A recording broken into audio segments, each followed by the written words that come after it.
de l'engin que Bob a vu est pertinente. Il ne se comportait pas de manière conventionnelle. Pour moi, il y a deux explications. C'était soit un engin humain propulsé par une technologie extraterrestre, soit un authentique ovni. Quoi qu'il en soit, il avait un lien avec la base de Dugway. Est-ce que vous avez eu peur que votre hiérarchie ne vous croie pas si vous signaliez l'incident? En effet. Je me suis dit à l'époque qu'il valait mieux ne rien dire, surtout si ça concernait l'armée et ce qu'elle faisait sur la base. On savait qu'on ne devait pas mettre le nez dans leurs petites affaires. Pourquoi accepter de nous en parler aujourd'hui? Parce que je reste convaincu que le public a le droit de savoir ce qui se passe.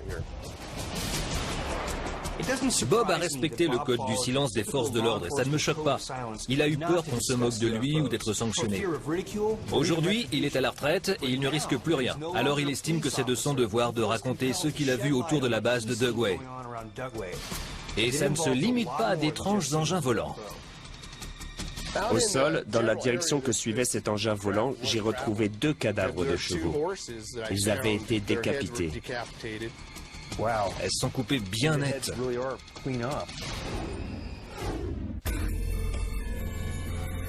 Nous discutons avec Bob Ward, qui a aperçu un ovni près de Dugway en 2004.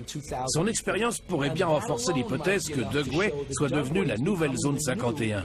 Et ce n'est pas fini, car l'apparition de cet ovni ne représente qu'une partie de l'histoire de Bob. Au sol, dans la direction que suivait cet engin volant, j'ai retrouvé 2 cadavres de chevaux. Ils avaient été décapités. C'était à côté d'un enclos à bétail abandonné. J'ai pris quelques photos à l'époque. Tenez. Les 2 bêtes gisaient environ à 3 mètres l'une de l'autre, dans la même position. Une mise en scène? Oui, sans doute.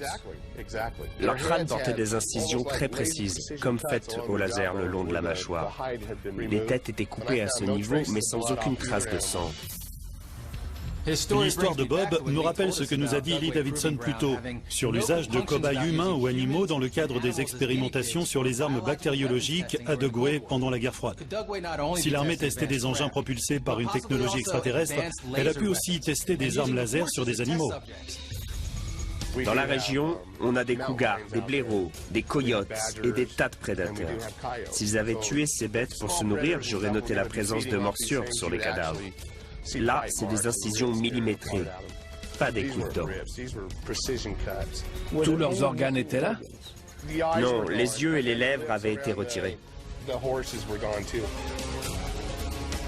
Les mutilations que Bob nous a décrites sur les chevaux concordent avec ce que nous avons déjà vu ailleurs. C'est intéressant de voir qu'on a à la fois une apparition d'ovnis dans le